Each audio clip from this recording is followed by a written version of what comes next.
Nightmare, Sally says. And nope, I didn't say Doc.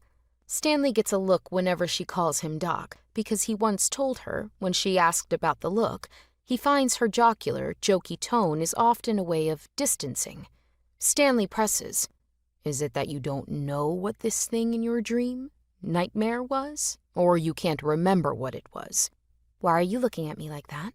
Before he can ask what way, Sally says, "Like I'm lying. I know it's weird I can't remember the creature when I'm saying how real the nightmare felt. And not just the nightmare. Even after I woke up, it felt so real." Sally touches her face to show how it felt on her skin. Wide awake, I felt that place, the overgrowth, salt in my nose from the ocean, from the blood. Even the primitive animal thinking of the dream monster. I was wide awake, but my brain felt stuck in it. A chill oozes up Sally's spine.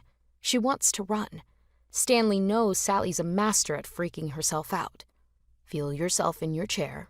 Sally knows what he's doing. They've done it before. But still it helps her find her calm.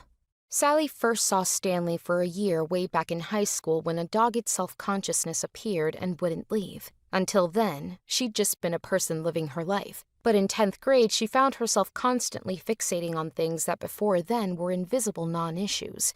What to do with her hands while talking, or in the middle of walking, noticing she stepped with a sort of stomp, and did people notice and have thoughts on it? Or how the joy of laughing at school turned, when she recalled it later alone in bed at night, into a nauseating certainty that friends thought her embarrassing.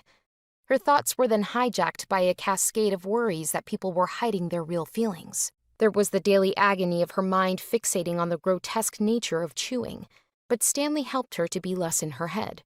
Then, 4 years later, at the beginning of last semester, these bouts of anxiety appeared again, even worse than when she was young. Less worries about being likable and more a persistent existential fear. It confused Sally. Had it been her freshman year at college with all the nerves of something big and new, it would have made sense, but she was a returning sophomore. She was happy to be heading back, but suddenly, this anxiety. Since it made no sense, she initially hoped it would go away. It didn't. It got worse. Brutal bouts that came from nowhere. Like standing with her back to the ocean, she was slammed over and over, so she gave her old shrink a call. It's been 7 months since they started back up.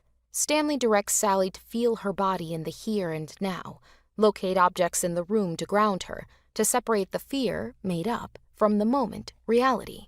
"I'm good, Stanley," she says. Exhaling away the chills, she smiles at the screen.